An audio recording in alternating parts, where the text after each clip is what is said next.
tardes, Verónica. Gracias por esta conversación. Verónica es hija de una fundadora de escuela, docente por más de 20 años de aula.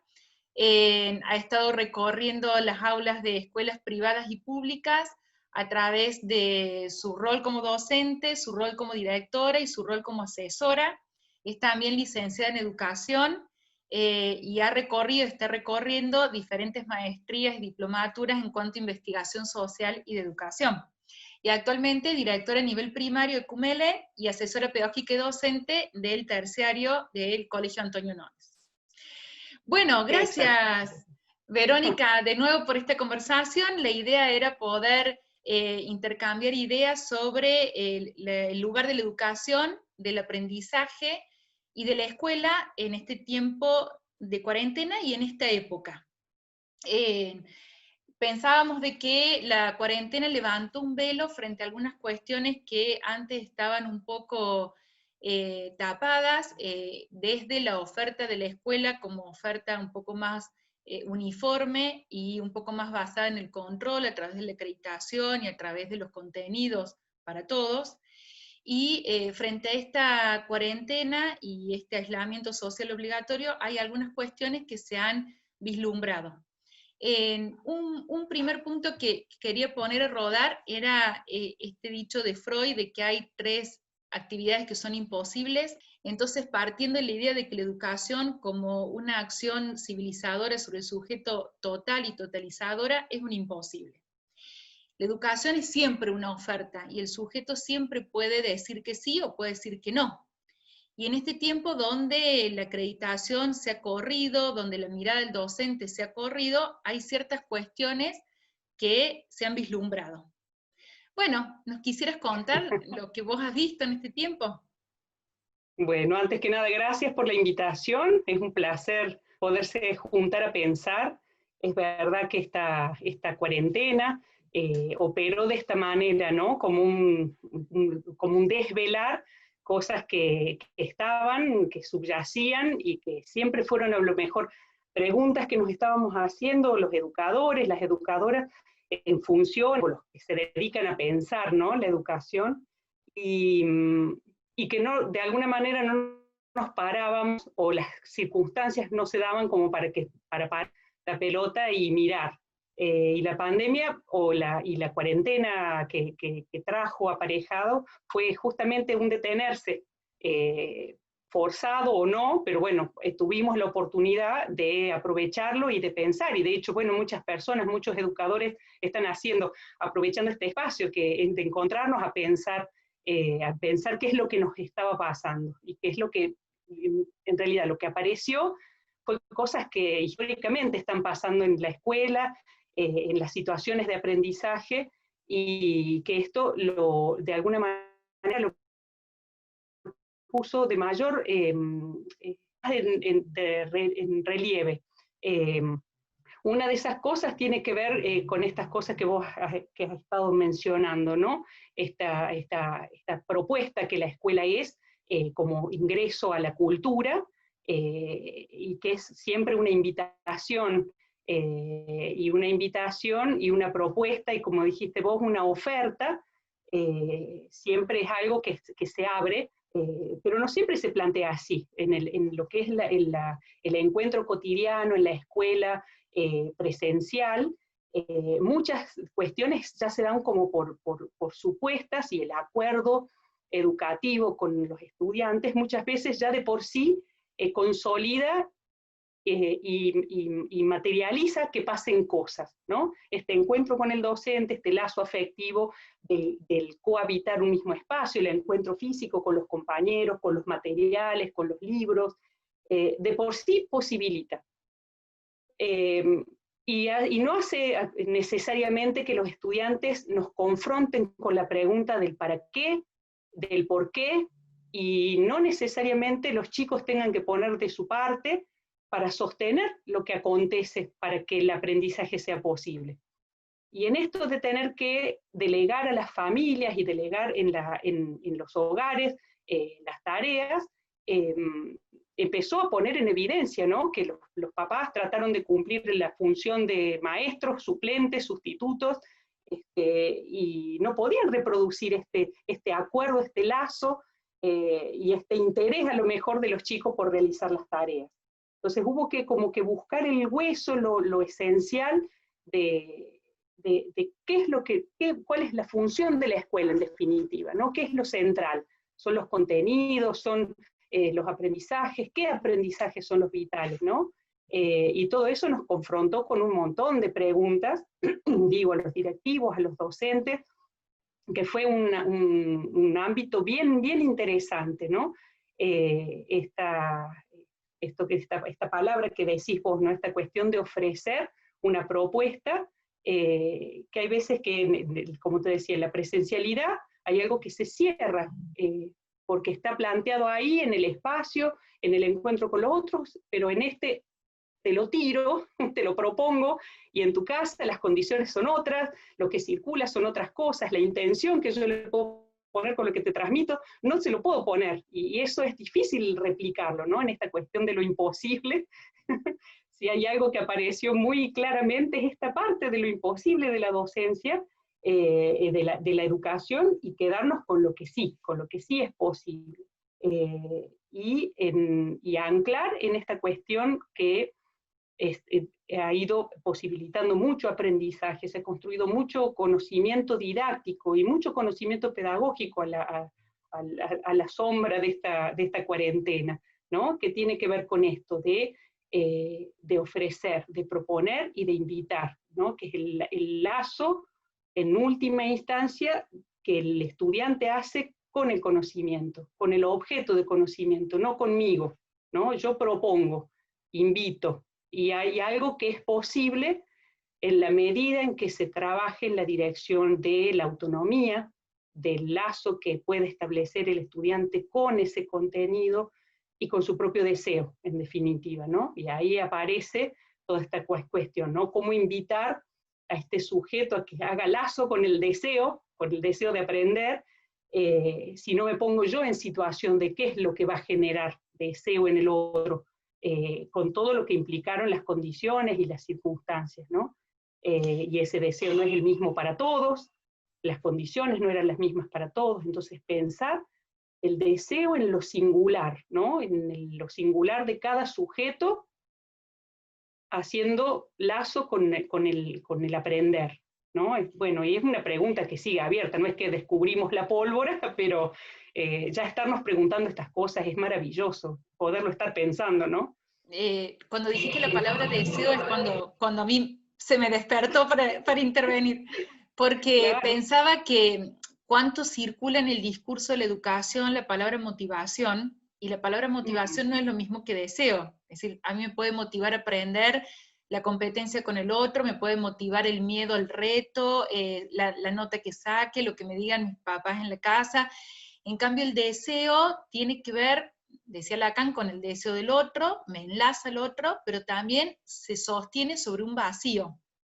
Y ese vacío del no saber, tanto por parte del niño como por parte del docente, ese no saber es el que permite que la educación sea un marco, como dice Beticio en su libro Reinventar el vínculo educativo, que la educación sea un marco que bordea ese vacío desde donde se puede inventar y construir algo nuevo.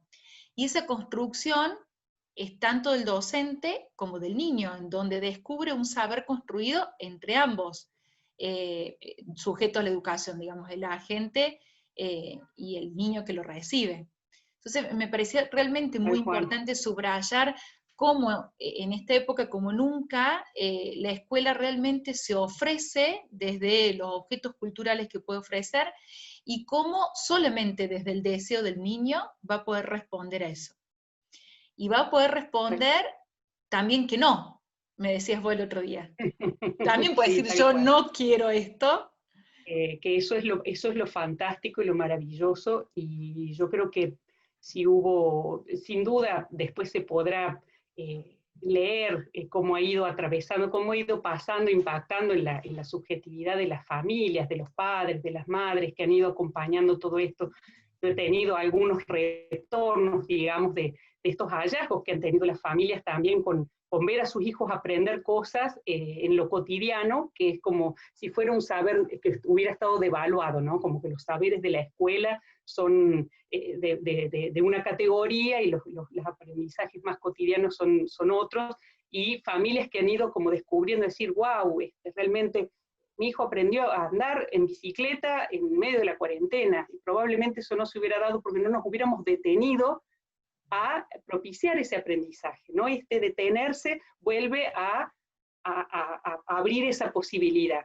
Y bueno, sin duda el contexto de la cuarentena, que fue un contexto restrictivo desde el temor, ¿no? Del querer cuidarnos, cuidar la salud, sentirnos amenazados por algo que no lo conocemos, que no lo comprendemos, que no sabemos por dónde viene, y en la subjetividad de los chicos, todos estos temores y fundamentalmente todas las restricciones, ¿no? Es decir, todo lo que no se puede. Lo que primero se puso en relieve fue, no se puede salir, no te puedes juntar, no te puedes besar, y no hay un margen de elección para eso, ¿no? Entonces, como que fuimos encontrando desde el lugar de la escuela, tratando de acompañar ese proceso y tratar de entender cómo eso impacta. Porque una cosa es un tiempo restrictivo en la subjetividad de un adulto.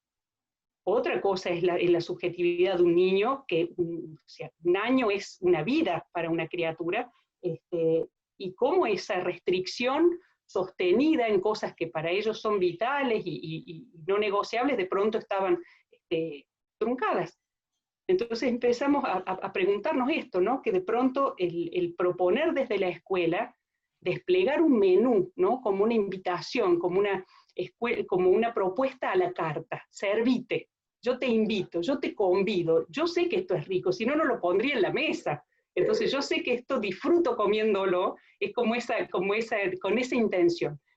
Y podés elegir servirte o podés elegir no comerlo, ¿no? Y ese último reducto de libertad, del deseo, ¿no? De decir, no quiero tomarlo, pero no porque a lo mejor no sea rico, porque no sea apetitoso, porque a lo mejor el docente se mató inventando una cosa súper creativa y súper atractiva, pero me quedo con esa posibilidad de decirle que no a algo. Y qué bueno que estés vos para que yo te pueda decir que no. Y eso es maravilloso y eso hay que defenderlo también. Y eso a la vez hay que saber lidiar, porque desde este lugar de esta profesión de la falta, ¿no? Que los docentes, la docencia siempre está como calzada en ese lugar, ¿no? Siempre falta algo, poder tomarlo, poder darle acogida a ese no, como también una instancia irrenunciable de aprendizaje, ¿no? Porque claro, muchas veces en esta inercia la escuela va marcando un rumbo y en la cotidianeidad de la presencialidad se sostiene. ¿Por qué haces esto? Y porque la seño lo manda. Esto que decías vos de las motivaciones pobres, empobrece la calidad del aprendizaje. ¿Y por qué lo hago? Ya la escuela ya voy obligado, porque no elijo, no puedo elegir ir o no ir, porque es una obligación. Entonces ya todo lo que acontezca ahí ya está dotado de una obligatoriedad que me deja muy poco margen. Entonces es muy loco, ¿no? Que intentar que la escuela como dispositivo intenta formar sujetos autónomos, libres, con posibilidades creativas de elegir, y de pronto se sustenta en un formato que es un brete, ¿no? Y de pronto esto rompió ese brete.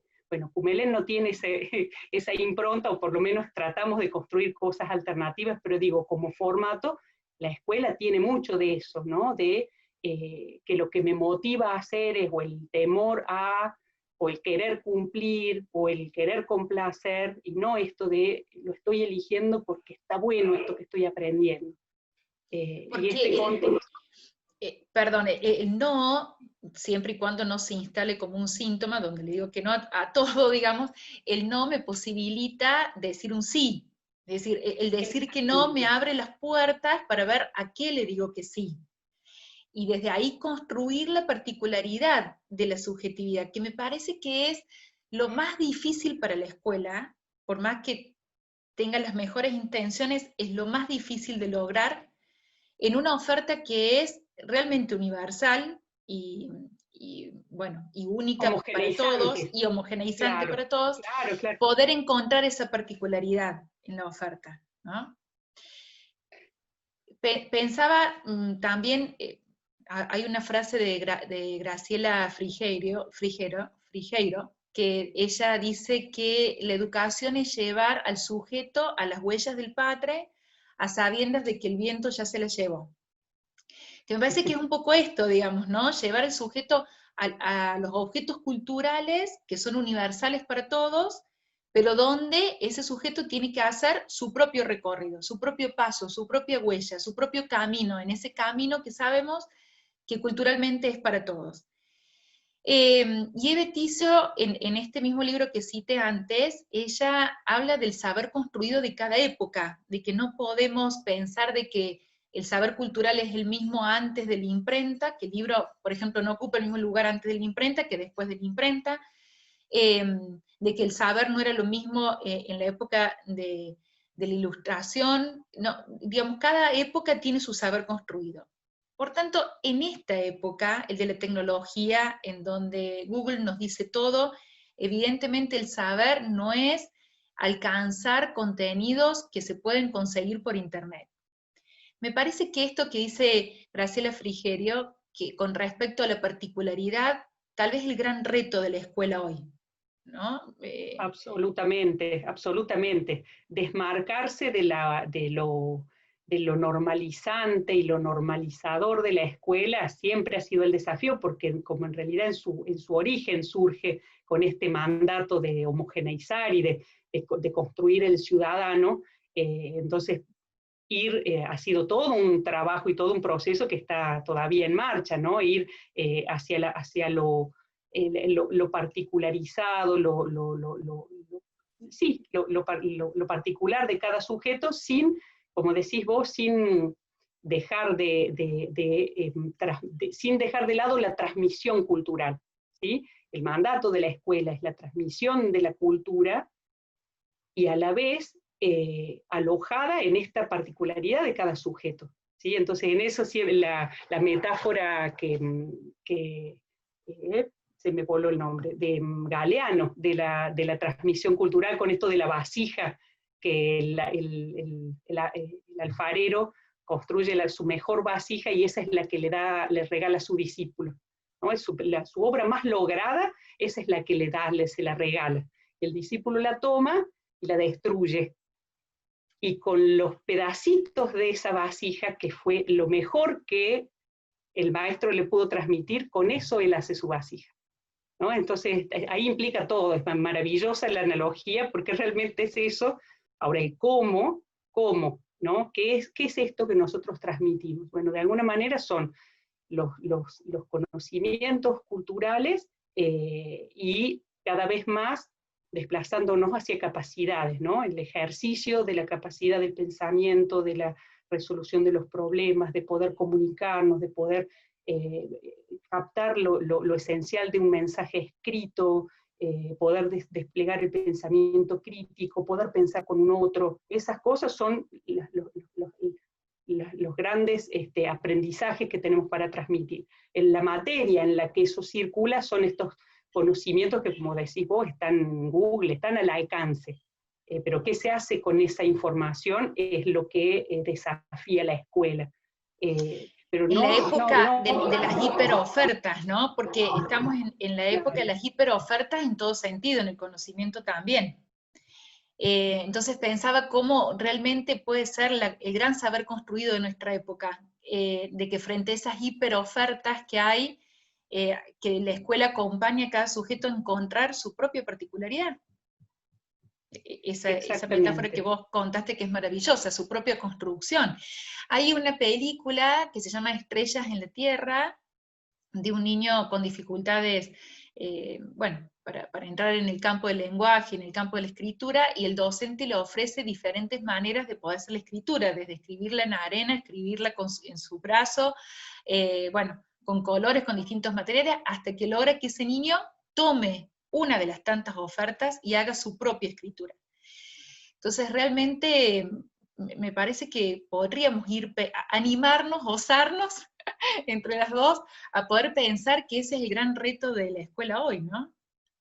Sí, recuerdo esa película, es maravillosa, es preciosa, tiene muchos elementos, ¿no? Esto que, toda esta oferta que hace el docente, y a los cuales este niño, ya que había pasado por una historia tristísima, ¿no? Que ya está, él ya se ha dado por vencido, y a todas esas ofertas el nene le dice que no, y hasta que él encuentra algo distinto.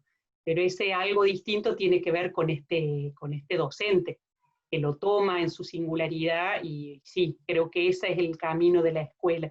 Por eso me parece que ha sido tan revelador, y es con lo que yo siempre me quedo como desmenuzando, ¿no? Cómo esto ha ido a revelar, ha sido como un catalizador el contexto este de la cuarentena, fundamentalmente del deseo, ¿no? Porque me aparece muy fuertemente la imagen de este docente con todo lo que él desplegaba en este interés genuino por el otro, que no me da lo mismo que vos estés o no estés. No me da lo mismo, por más que haya 3 o 4 que están trabajando fantástico y que el 99% del aula esté súper feliz con mi propuesta, yo te veo a vos y vos me importás y no me da lo mismo.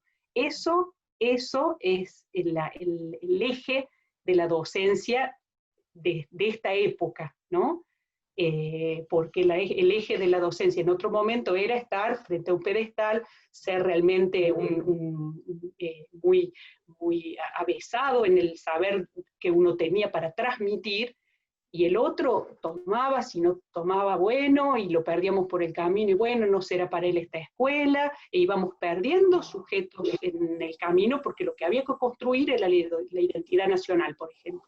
Claro. El mandato del docente era otro. Ahora hay otra cosa para construir, y es en ese quiebre, en ese cambio de la época en donde los docentes tienen que ir desplegando esto. Y épocas como esta ponen de manifiesto eso, ¿no? De pronto nos confronta con nuestro propio deseo, porque poder llegar en esa sensibilidad a lo que necesita para poder hacer lazo con el deseo de aprender ese niño, requiere un docente con una sensibilidad, y que no se dé por vencido, ¿no? Decir, bueno, pruebo esto y no funcionó, pero eso no importa, yo voy a probar con otra cosa, y en algún punto nos vamos a encontrar, porque yo no Pensaba, suelto el deseo. claro, pensaba en los síntomas actuales, que se ven mucho en las escuelas también, la hiperactividad, la falta de motivación por el aprender, ese decaimiento de la infancia que no se veía en otras épocas, ¿no? Como esa depresión infantil donde nada colma, nada me entusiasma, ¿no? Y bueno, podríamos pensarlo muy de ese lado de tanta oferta, no solamente de la escuela, sino la escuela, el deporte, el inglés, después seguimos con danza, después, bueno, hasta que llegan los niños agotados a las 10 de la noche, y un poco el decir que no es cerrar, a decir que no a toda esa oferta es cerrar un poco la boca a esa cuchara llena de cosas. Por eso digo, los síntomas de la época también nos orientan un poco, ¿no? Sobre cuál es el desafío de la época y cuál es el desafío de la escuela hoy, ¿no? Que evidentemente Sí, construir el ciudadano como era antes, y bueno, con sujetos que no tienen ganas de aprender, no se puede construir nada. Es decir, evidentemente primero hay que despertar ese deseo, y para eso hay que hacer existir un poco el vacío, hay que hacer existir un poco el vacío donde surja la particularidad de cada uno. Tal cual, sí, sí, sí, es interesante esto que señalas vos, porque esta cuestión de la particularidad no tiene que ver con, bueno, a ver, querido, ¿qué querés hacer vos? Y que corramos atrás del capricho de cada niño, en esta complacencia de este empoderarlo fuera de ejes, ¿no? Que no le sirve tampoco, porque lo coloca en un lugar que no es en donde él puede realmente construir, y no encuentra no encuentra un borde, no está delimitado, digamos. Entonces ese es el riesgo. No, claro, sí, nosotros lo que estamos hablando es de otra cosa, ¿no? Es de un marco, tal cual como dijo Beatriz, un marco, donde hay adentro un Exactamente. no saber, pero hay un marco, no es sin marco. Porque esto que vos decís también es muy interesante, porque la contrapartida de la homogeneización de la infancia, podemos decir, ¿no? Todos iguales, Ujú. la contrapartida de eso es el capricho, es decir, bueno, poner al niño en el Claro, lugar de su majestad, como decía Freud, y preguntarle qué quiere. El niño no sabe muchas veces qué quiere, digamos, ¿no? tal Eso no es cual. el deseo, ese es el capricho, que desorientado tampoco puede encontrar su marca, por supuesto que no, claro. Estamos siempre hablando de un marco. Exactamente. Claro, claro, sí, que no es un tema menor porque la escuela no, o sea, algo que no abandona, digamos, por más que cambien los tiempos, es esta función social de generar el espacio de la construcción de lo común y de lo colectivo, ¿no? Entonces, no es un espacio que es un riesgo que es bien interesante analizarlo como, digamos, en este contexto en donde la escuela remota, envía actividades a las casas y demás, ¿qué hace que sea diferente de una educación, de una maestra particular? ¿No? ¿Por qué mi lazo con la docente de la escuela? ¿Qué diferencia eso que propone la maestra desde la escuela a que fuera una maestra particular? Esa es la gran pregunta, porque Claro, la institución claro, escuela como institución social, como claro, pero decís. claro, ¿y en dónde está la marca de que eso me está invitando a que yo siga sosteniendo la construcción de un colectivo, ¿sí? En donde yo aprendo a lidiar con otros que no vienen de mi mismo contexto familiar, en donde manejamos los mismos códigos, tenemos una misma cosmovisión, una misma mirada del mundo. Esta construcción de lo común en el encuentro con el diferente es la gran potencia que tiene la escuela y que sigue sosteniendo como espacio de socialización y de construcción de una sociedad democrática. ¿Sí? De la pluralidad aparece en la escuela, no aparece en la casa, ni en la calle, ni en el club, aparece en la escuela, ¿no? Entonces eso lo sigue sosteniendo la escuela,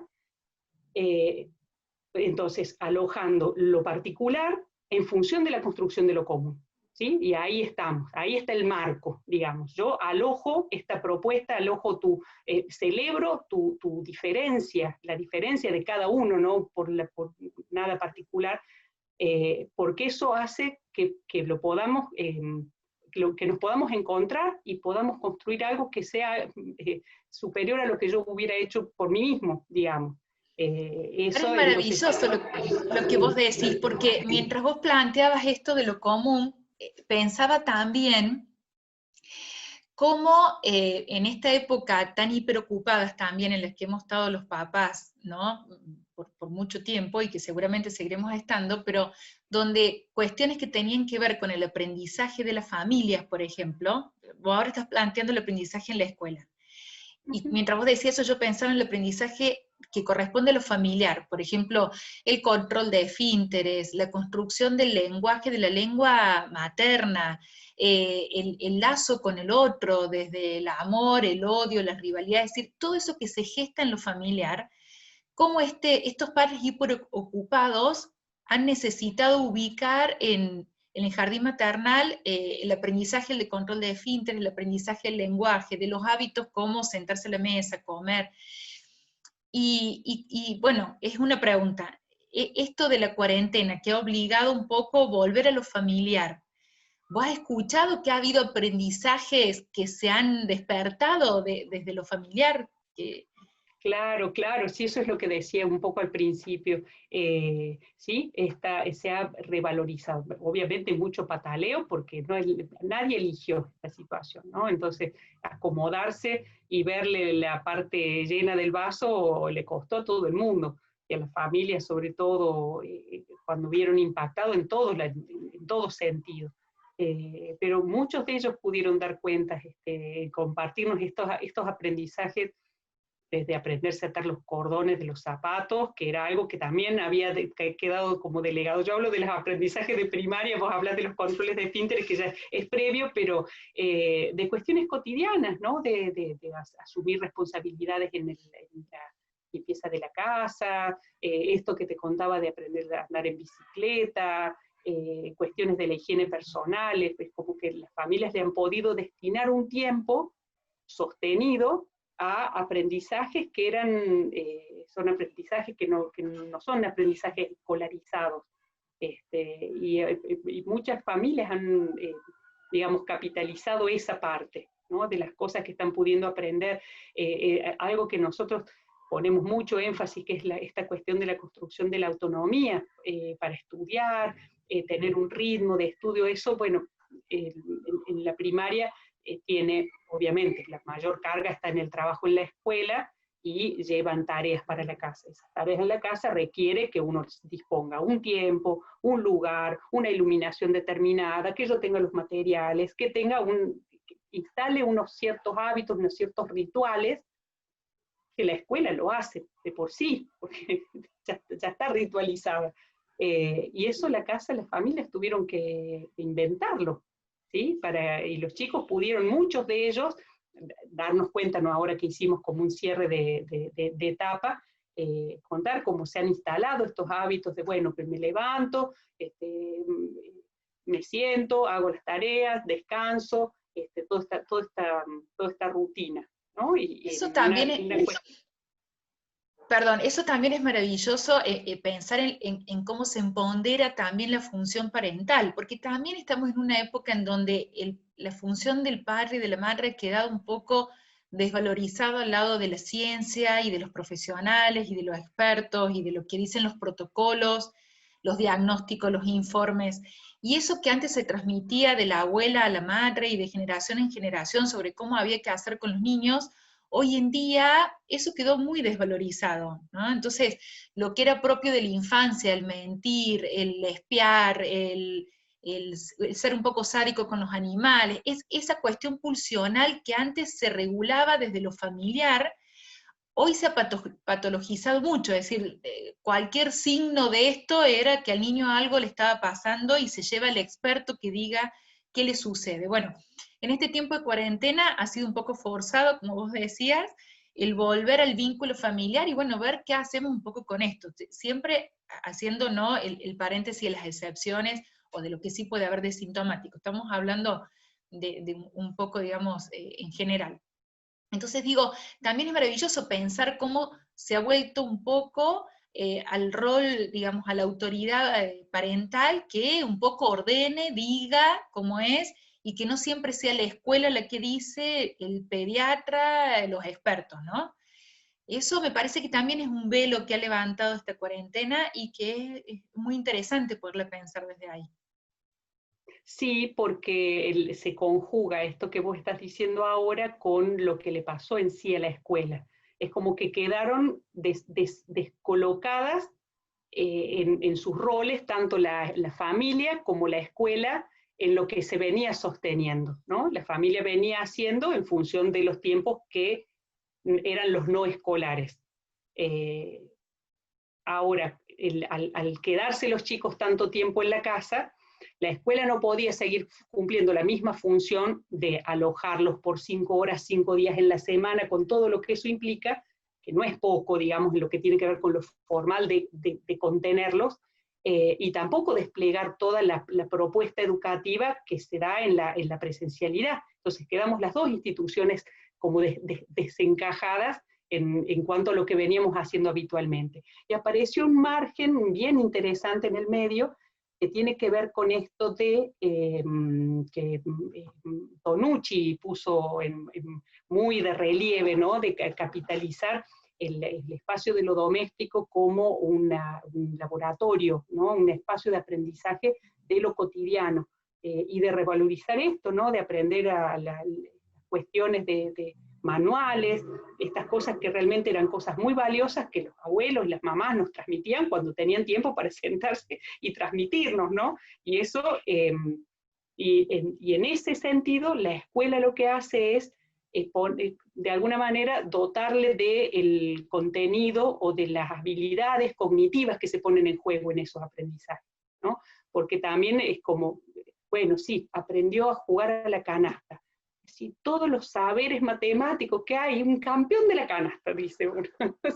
No sabes cómo juega ahora. Y a lo que nos toca a nosotros es saber, o sea, lo que desglosamos es todos los saberes que se ponen en juego en eso que está traccionado por el deseo de ganar el juego jugando con la abuela por videoconferencia. Maravilloso, maravilloso todo lo que pasa. Entonces, de pronto sostener el aprendizaje de vamos a trabajar en la página tal del libro, por más que el libro sea fantástico, y no se sostiene de por sí la propuesta. ¿A qué te invito? Y te invito a que te sientes a leer una página de un libro, y no lo voy a hacer, no lo, o sea, lo hacía cuando estábamos juntos, cuando circulaban otras cosas en la cotidiano del aula, pero ahora no, eso no.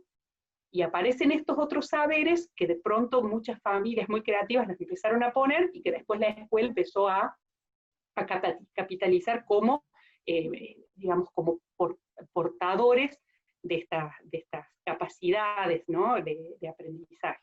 Así que bueno, estuvo bien, bien interesante. Bien rica la experiencia. Bueno, por supuesto que no estamos diciendo que esta sea la situación ideal para la escuela, ¿no? No estamos diciendo eso, simplemente de que la cuarentena ha levantado un velo para poder pensar algunas cuestiones, ¿no? Esa ha sido la idea.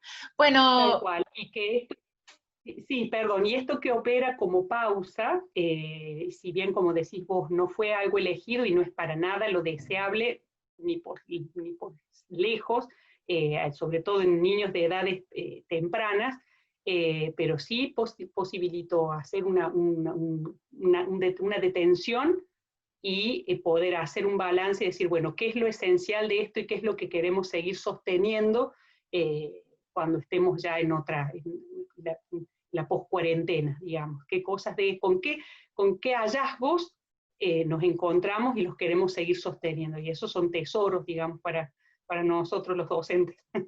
Tesoros, realmente. Gracias, sí. Verónica. Muchas gracias por esta conversación.